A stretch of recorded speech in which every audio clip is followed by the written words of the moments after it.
Добрый день, уважаемые друзья!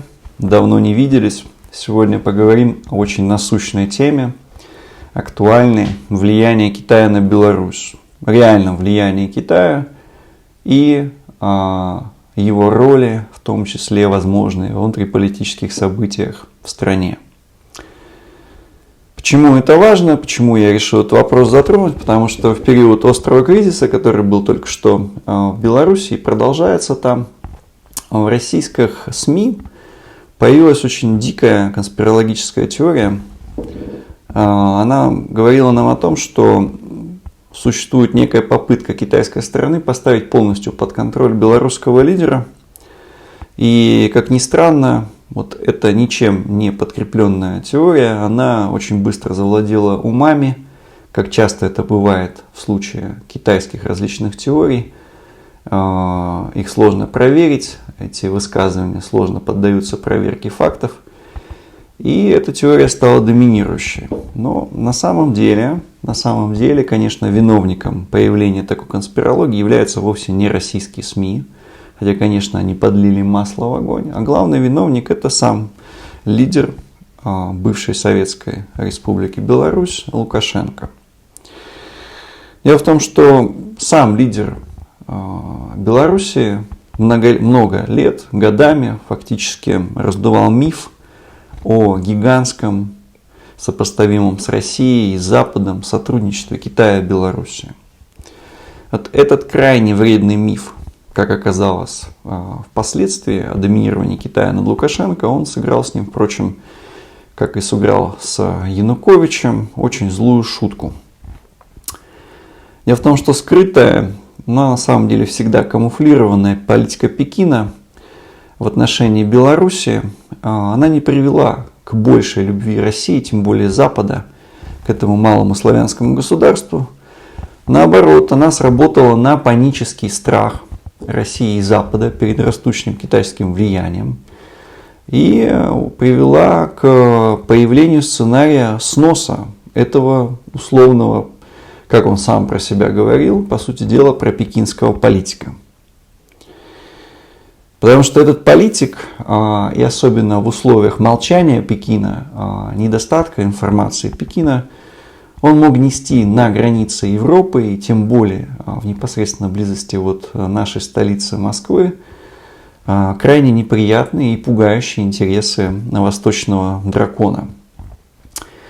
И эти действия Лукашенко, они были связаны в первую очередь с очень таким, не только Лукашенко, но и Януковича в том числе, с их низкой компетентностью в отношении внешней политики Европы. Дело в том, что внешняя политика Европы, она тысячелетиями коренным образом построена на страхе и обороне перед могущественными чудовищными ордами с Востока. И этот страх, он всегда работает против тех лидеров, которые используют в своей риторике вот это союзничество с Китаем в том числе. Однако, запутавшись в лавировании между потенциальными кредиторами, лидеры постсоветских государств, они в критический момент, как правило, переигрывают сами себя и вступают в какие-то кабальные переговоры с Пекином. Вот так случилось с Януковичем, своими же руками внедрившего третий фактор Китая в противостоянии Запада и России на Украине, и, соответственно, заставившие эти обе стороны сработать против него. И, по сути дела, аннигилировать возможный, подчеркиваю, только возможный китайский сценарий для Украины, который предполагал фактически передачу значительных территорий Крыма и строительство глубоководного порта в Евпатории, а также больших участков сельскохозяйственных земель в Днепропетровской области. Так вот, этот сценарий был аннигилирован вместе с Януковичем силами России и Запада. И, по сути дела, по этому же пути пошел Лукашенко, который вовремя, однако, одумался, несколько комплиментов в его сторону, действительно одумался, проявил практичность, которой он славится, и вот дал резкий задний ход, по сути дела, умоляя Россию вступиться за его шатающийся трон в рамках системы коллективной безопасности ОДКБ. Давайте действительно разберемся с этой конспирологией и спросим себя и изучим факты. А вообще, есть ли какое-то китайское будущее у пока что еще союзника России, Белоруссии, вот то самое будущее, которое так ярко живописали белорусские СМИ? Изучим реальные объемы и вообще поймем, какой характер китайско-белорусского сотрудничества. Давайте все-таки начнем не с конспирологической версии о том, что чуть ли не в ручном режиме Лукашенко управляли китайские советники, а в частности врачи и медперсонал и служба охраны Центрального комитета Компартии. Кстати, об этой очень интересной службе есть очень большая достаточно глава в моей будущей книге. Она называется «Китайская власть». Мы начнем не с этого, а начнем с самого важного для Лукашенко и для вообще описания ситуации. Это китайские кредиты, на которые якобы перешла Беларусь в декабре 2019 года и смогла заместить российские кредиты. Дело в том, что в желтой прессе на этот счет было высказано мнение, что Беларусь уже должна Китаю чуть ли не 7,6 миллиардов долларов, то есть, по сути дела, больше, чем России. И, по сути дела, вот Лукашенко сел на кредитную иглу Пекина. Действительно, кредиты много выдаются Лукашенко, но вовсе не больше, чем эти кредиты выдает Россия. Вот по заявлению белорусской стороны и западной прессы, реальный объем кредитов составляет 3,4 миллиарда долларов, то есть в 2 раза меньше, чем Россия, и сопоставимо с Европейским Союзом. На самом деле, это лишь номинальные цифры, они лишь частично отражают реальность. А суть в том, что это вовсе не долларовые кредиты, а это юаневые кредиты. Они выдаются в юанях под покупку, соответственно, станков, продукции промышленной китайской. По сути дела, все то, что разрушает это самое пресловутое белорусское промышленное чудо возрождения этого советского заповедника. То есть, по большому счету, речь идет вовсе не о долларовых кредитах, а о эквивалентных суммах в юанях, которые Китай заставляет отдавать Лукашенко теми же юанями, либо открывая белорусский рынок для волны китайских товаров и уничтожая ту самую пресловутую белорусскую промышленность и ту самую опору среди населения Лукашенко. То есть, вот о чем на самом деле реально идет речь. Но это лишь полдела, на самом деле сущность вот этой всей вредоносной бизнес-схемы семьи Лукашенко, которая начала отрабатываться с Китаем после крымских событий очень активно, она заключается в том, что вот эти юани, их нужно будет возвращать. А как их может Белоруссия возвращать? Только продавая что-то в Китае. Но в Китае все, кто работает с китайским рынком, понимают, что в Китае продать что-то очень сложно, особенно если ты являешься отсталой какой-то страной, которая не может ничего предложить Китаю, особенно в высокотехнологичной продукции. Там не надо приводить в примеры МАЗ и БелАЗ.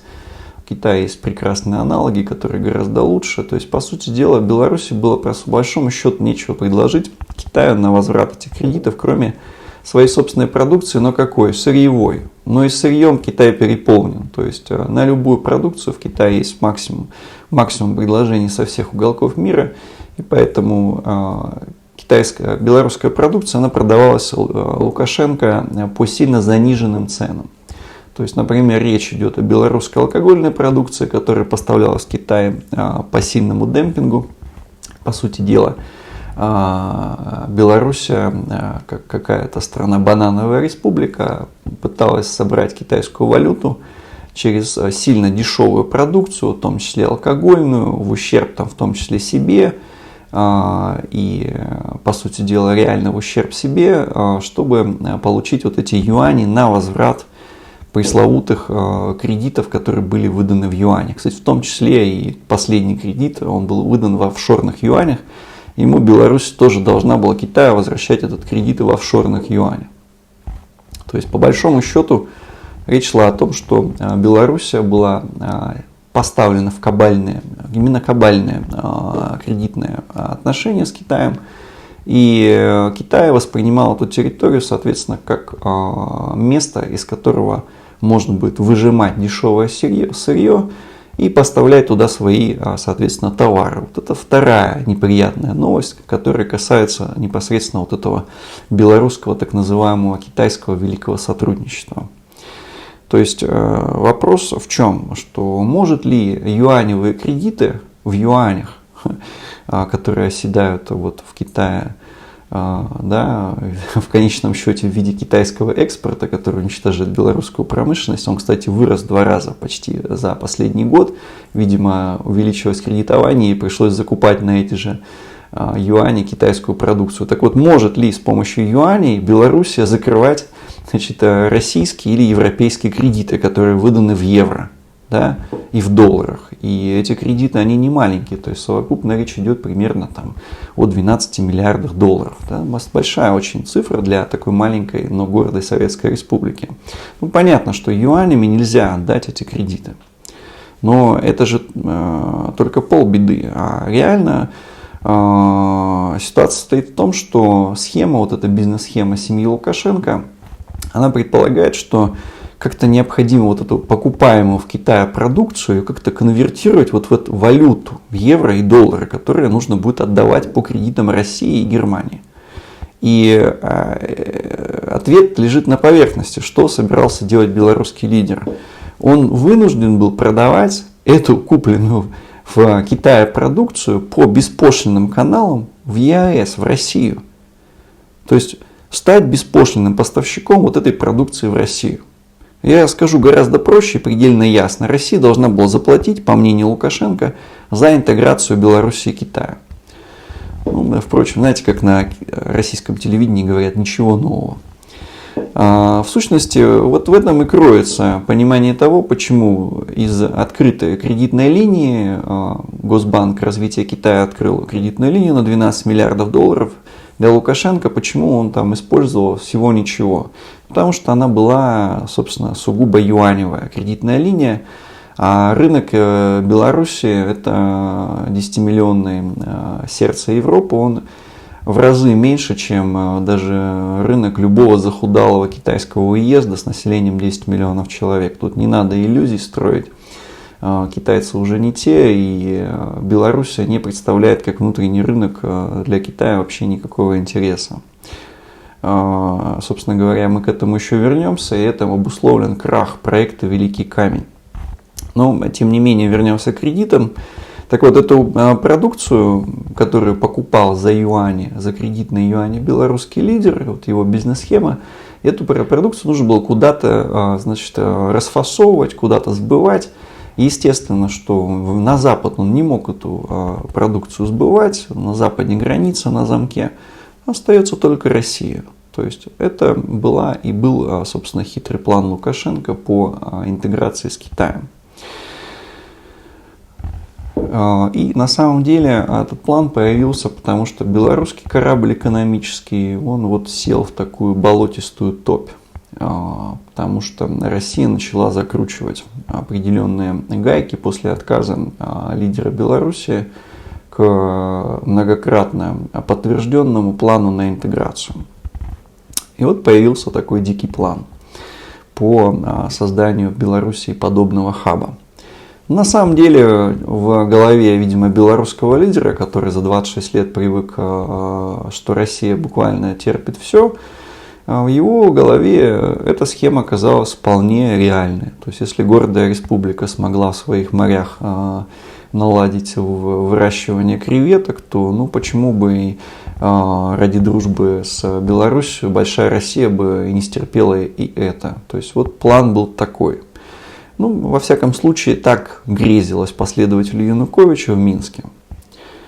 План этот, на самом деле, это несбыточная мечта по спасению советского заповедника. Она заключалась достаточно ясно, образно скажем, в превращении Беларуси в европейский Гонконг. То есть зона реэкспорта в Россию и из России, ну, разумеется, за счет России. На самом деле такой же план есть у каждой советской республики, которая по сути де-факто является функцией от длившейся 30 лет политики конвергенции России и Запада. И этот план не работает, потому что политика конвергенции и Запада, ну в принципе как и экономики этих советских республик, потому что этот план по конвергенции России и Запада, он на сегодняшний момент решительно завершен. Ну, в данном случае плану Беларуси мешала не только Россия, но вот и как в большинстве случаев те компании, которые сотрудничают с Китаем, ну, действительно в подавляющем большинстве, будем откровенны, это и малого бизнеса, и крупного касается, и руководителей даже гордых советских республик, это они не учитывают главное. Главное – это позиция Китая по поводу ваших фантазий, иллюзий и планов. И на самом деле позиция Китая, она не настолько проста, как кажется в заголовках Жеминь Жибао. Это позиция очень сложной, многоуровневой системы согласования. Ну, еще раз подчеркну, второй по величине экономики в мире. И не просто экономики в мире, но восточного государства, которое в 2 раза старше, чем Византия. Это к вопросу о византийской политике, есть китайская, которая в 2 раза глубже и хуже, и более коварнее. Многие, знаете, неподготовленные умы, они вот склонны вот Китай упрощать очень сильно до уровня дружественных поздравлений с избранием на пост президента, благопожеланий посла, ну или там механических изречений официального представителя МИД КНР. У нее буквально в каждом заявлении по какому-то конфликтному вопросу или конфликтной проблеме у нее всегда есть хэштеги. Это хэштеги «Мирное решение проблемы» и хэштег «Против вмешательства третьих стран». То есть это вот хэштеги, которые Хуа Чунин использует и в случае Сомали, и в Сирии, и вот в том числе в Беларуси. То есть здесь не надо думать, додумывать за китайцев, что они говорят что-то особое, когда говорят против вмешательства третьих стран. И какие-то неподготовленные умы могут подумать даже, что речь идет о России. А какая это третья сторона, если у нас общее союзное государство? Это не про Россию.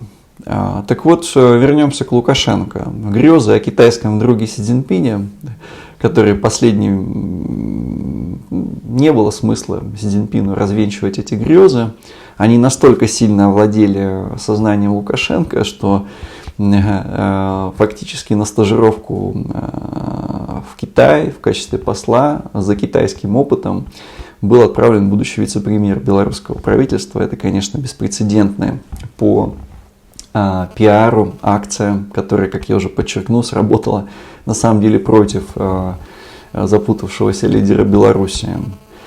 Но, к сожалению, вот удивительная многоуровневость, она поражает, вот, словно шар из слоновой кости в китайской власти, так и не позволил белорусским стратегам сделать правильные выводы в реальном отношении Пекина к Беларуси. Сам Лукашенко, его фантазия настолько преувеличили сотрудничество с Китаем, заставил его в дружбе с Си Цзиньпином говорить и теплых отношениях, что на самом деле это и привело, и не на шутку насторожило партнеров Пекина, в кавычках, в борьбе за Европу, Россию, США и Германию. Помимо кредитного взаимодействия, которому уделили внимание достаточно много, и которое весьма носит специфичный характер и вовсе не помогает Беларуси, а наоборот загоняет ее в тупик, конечно, Беларусь пыталась развивать отношения и с Пекином в сфере инвестиций, и самое главное военно-технического сотрудничества, ну и в том числе позиционировал себя как некий транспортный хаб китайских товаров в Европу. Давайте посмотрим, что там у них реально получилось. Сразу же, забегая вперед, скажу, что все эти стратегии были мыльным пузырем. Либо носили для развития самой Беларуси ничтожное, ну либо губительное значение, как в рамках китайских кредитов. Ну, начнем, наверное, с наиболее разрекламированного проекта сотрудничества. Это парк Великий Камень. Является типичным примером, на самом деле, лукашенковской деревни. Большая по размеру, но пустая внутри. То есть при создании этого парка стороны заявили, что там будут работать чуть ли не 150 тысяч человек. Реальное количество нынешних работников, ну, я боюсь, что точные цифры сложно будет назвать, но по моему ощущению это несколько тысяч человек. То есть гора родила мышь по факту. В Большом Камне ничего нет. Это пустая, эфемерная пиар-компания, пиар-задумка, которая опять же сыграла злую шутку с Лукашенко.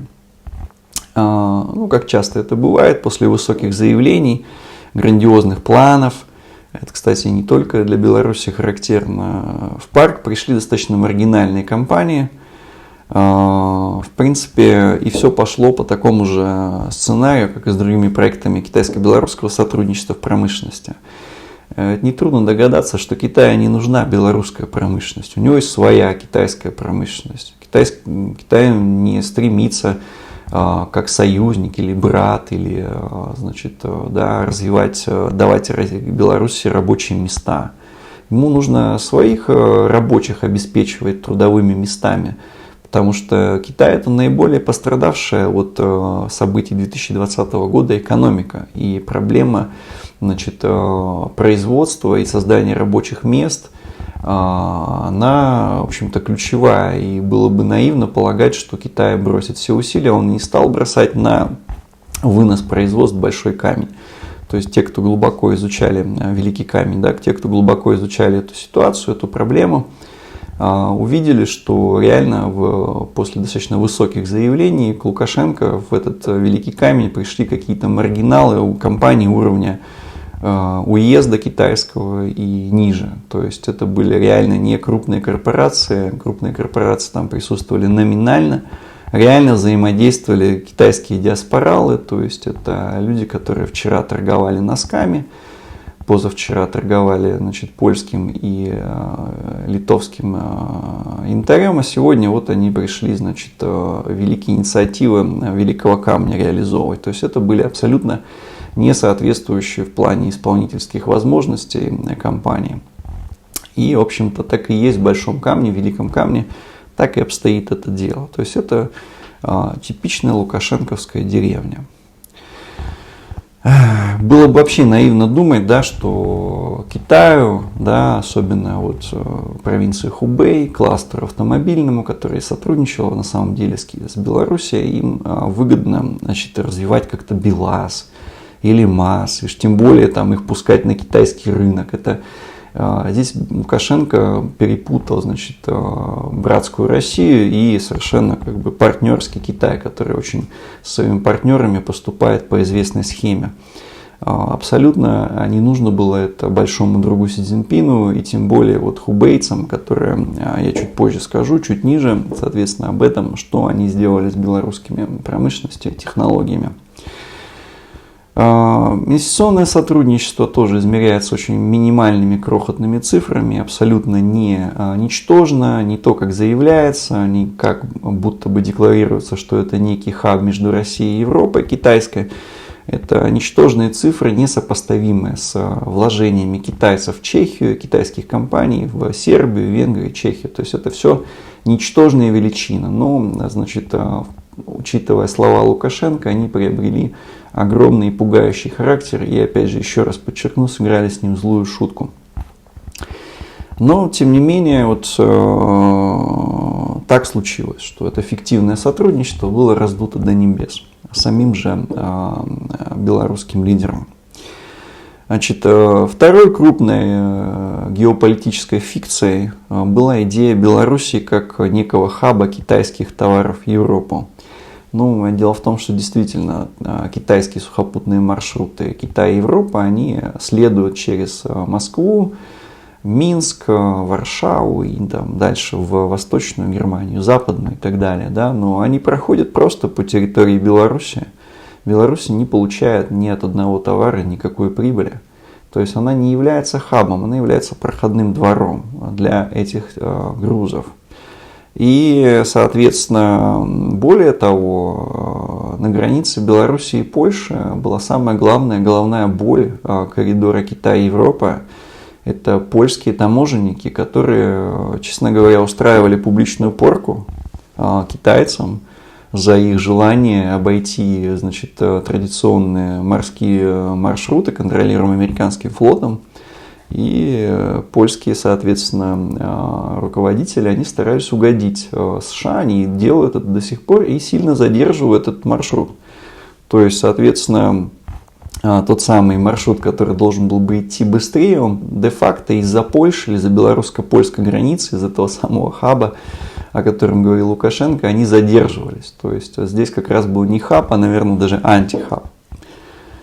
То есть эта идея сухопутного маршрута, она вот очень сильно буксовала. То есть она не полностью сворачивалась, но она буксовала именно направлении. Вот важного сейчас коснемся очень момента следующего, это военно-техническое сотрудничество. Дело в том, что оно шло ни шатка, ни валка. С 2000 года была создана комиссия китайско-белорусская по этому сотрудничеству. Но реально все, что было, это сотрудничество по типу достаточно узкому. Опять же, вот эта пресловутая провинция Хубэй, там было создано совместное предприятие с белорусским предприятием по производству, соответственно,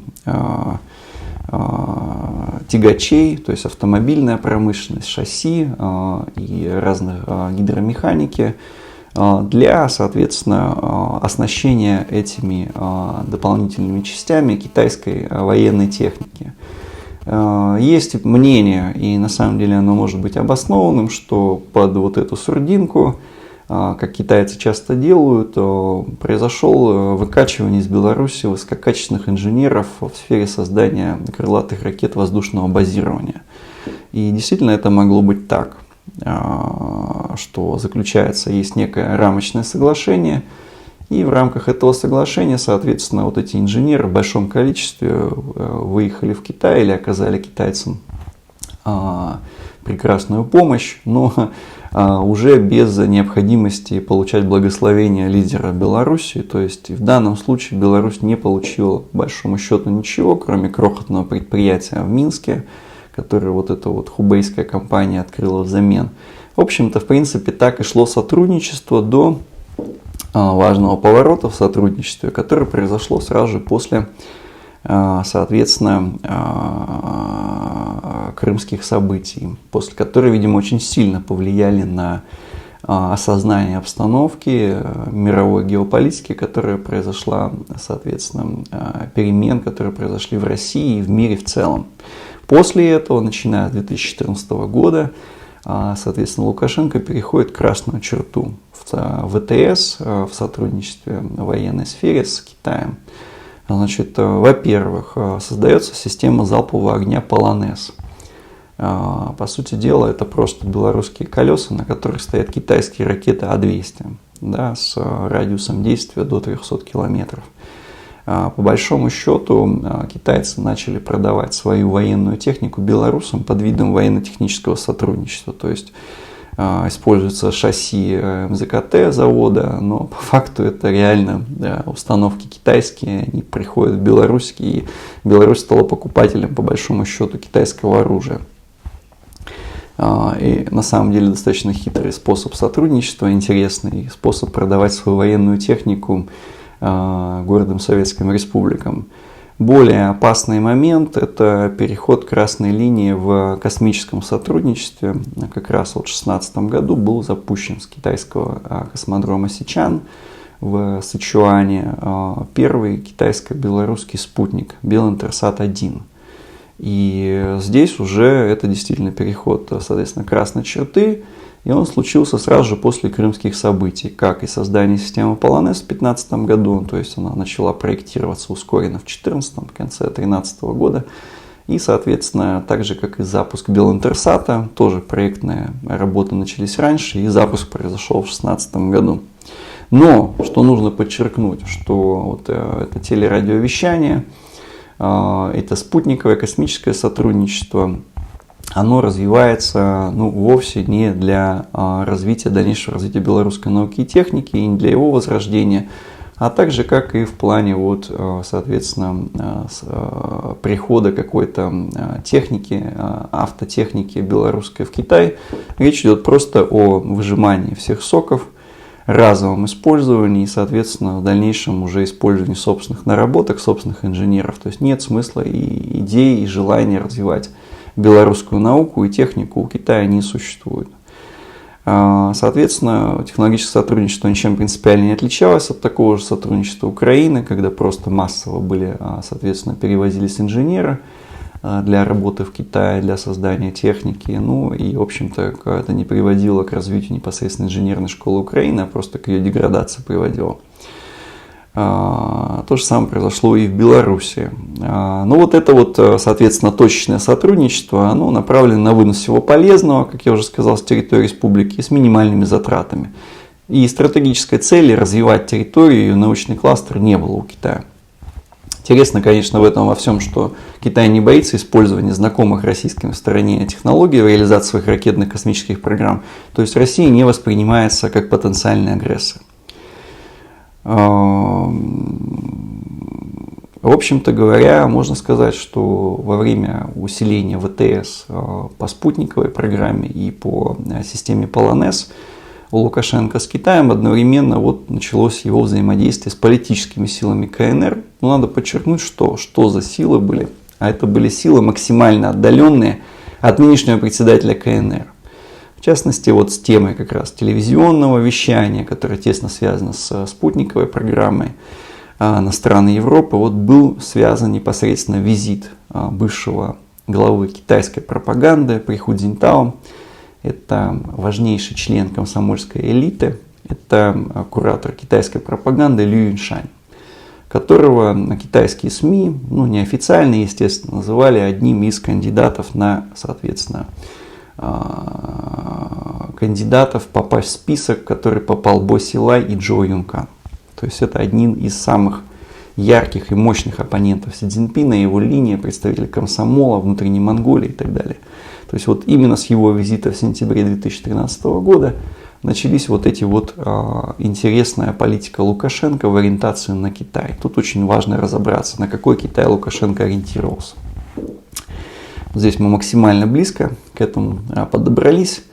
Дело в том, что когда мы говорим о Си Цзиньпине, он, в отличие от своих политических оппонентов внутри коммунистической партии, его политика внешняя, она строится на выстраивании прямых отношений с руководством России, с центральным руководством России, верховным руководством. И, как следствие, учетом интересов этого руководства в постсоветском пространстве, в том числе в Белоруссии. Эта политика Си Цзиньпина, она стала очевидной после возвращения Крыма в состав России. Китай ведь не предъявил России никаких претензий за потерянные контракты в Крыму. Более того, он развернул в этом направлении максимально возможное сотрудничество, в том числе в инфраструктурных проектах, которых даже рисковал попасть под санкции. Речь идет о строительстве Крымского моста и привлечении китайских корпораций к этому строительству. И поэтому достаточно странно слышать критику российско-китайского партнерства, что Китай не признает Крым, но Китай сделал больше, чем признание Крыма. Он отказался от своих контрактов в Крыму, не предъявив никаких претензий к России, а лишь, скажем так, выразив свое желание видеть в России стабильный, миролюбивый тыл на северной границе.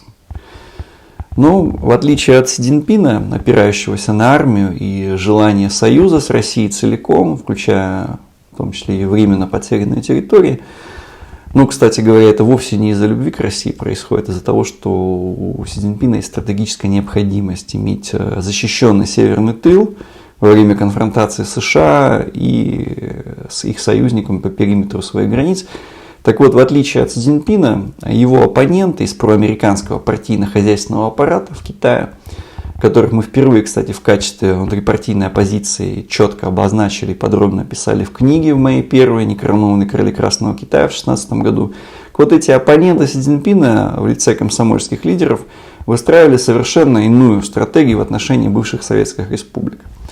В общем, у комсомольских лидеров было полное понимание, что союза с Россией, с ее нынешним руководством не достичь вообще ни при каких условиях. Потому что в том числе этого были против американские партнеры комсомола.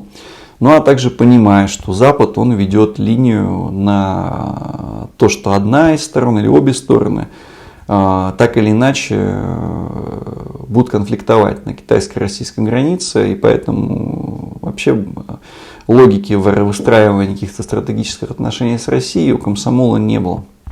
А комсомольская линия, она в отношении внешней политики по советскому пространству, она заключалась в создании из ослабленных окраин, кстати, в том числе и регионов Дальнего Востока Российской Федерации, центров влияния, собственно, в которых продвигалась бы китайская повестка через китайскую диаспору. И это было противопоставлено линии Си Цзиньпина на стратегическое сотрудничество Москвы и Пекина. То есть вот региональное откусывание по кускам, присутствие в Украине, Беларуси, Прибалтике, Дальнем Востоке России, внедрение в Казахстан, Киргизию, вот именно на уровне предприятий. Это как раз была политика комсомола, и это то, что мешает Си Цзиньпину спокойно выстраивать отношения с президентом Российской Федерации. То есть это является объектом внимания и, скажем так, неудовольствия Москвы в том числе, хотя самому Си Цзиньпину до проектов в малых советских республиках практически нет дела, его интересует глобальное стратегическое взаимодействие с Россией целиком, да, как в Остапе Бендере. Я бы взял частями, но мне нужно сразу, да, и целиком. Вот это линия Си Цзиньпина. И линия, соответственно, комсомола, она противоположная. Соответственно, такая вот контрполитика, да, по отношению к линии Си Цзиньпина у комсомола на постсоветском пространстве отразилась и в контактах Лукашенко по конкретным направлениям его инвестиционной, военно-технической и иных повестках. Возможно, к слову, что и Хубэй, и город Ухань, вокруг которых и крутится, по сути, идущее вразрез политики Си Цзиньпина взаимодействие, вот это сотрудничество Беларуси, России и Китая, оно вовсе не случайное совпадение, что именно вот эта локация продвигает эти отношения. Но, однако, чтобы понять, как действительно взаимодействует комсомол и Си Цзиньпин во внешней политике, необходимо понимание китайской политики и действия оппонентов в китайской политической системе. Вот оно возникает, когда вы понимаете, что существует замкнутая система, в которой нет возможности прямой конфронтации, потому что она губительна для соперников. Поэтому соперники используют, соответственно, пространство и договоренности друг друга для полного видоизменения первоначального вектора действий своего оппонента. То есть используются его же цели, его же лозунги, его договоренности, но уже в свою пользу. При этом прямая конфронтация не происходит. Ну, действительно, если посмотреть реальные итоги, реально чего в сумме добилась политика Китая, в сумме, да, то есть это было вложение комсомола и бездействие Си Цзиньпина на этом направлении, то мы увидим, что 20 лет китайско-белорусского сотрудничества это очень, скажем, скромные, мягко говоря, результаты, не впечатляющие, за исключением вторжения китайской космической программы во взаимодействие с Беларусью, которое, я еще раз подчеркну, оно произошло сразу же после крымских событий и по инициативе белорусской стороны, а не по настойчивому желанию китайской стороны. При этом, при всем, понимая, что стратегическая линия высшего военного руководства КНР состоит в стабилизации российско-китайских отношений, стабилизации российско-китайской границы, можно и, наверное, нужно предположить, что в случае масштабной интеграции России и Белоруссии соответствующее сотрудничество Китая и России лишь дополнится новым локальным участком с небольшой коррекцией правил и учетом интересов китайской стороны. Ровно, собственно говоря, так же, как это было в Крыму. Спасибо большое за то, что потратили на этот ролик время. Подписывайтесь, ставьте лайки, рекомендуйте друзьям. Спасибо большое. Комментируйте, что вы думаете по этому вопросу, какие вам вопросы в белорусско-китайском сотрудничестве интересны, какие темы вам интересны на постсоветском пространстве. Задавайте вопросы, постараюсь максимально найти время, чтобы ответить на эти ваши вопросы. Спасибо.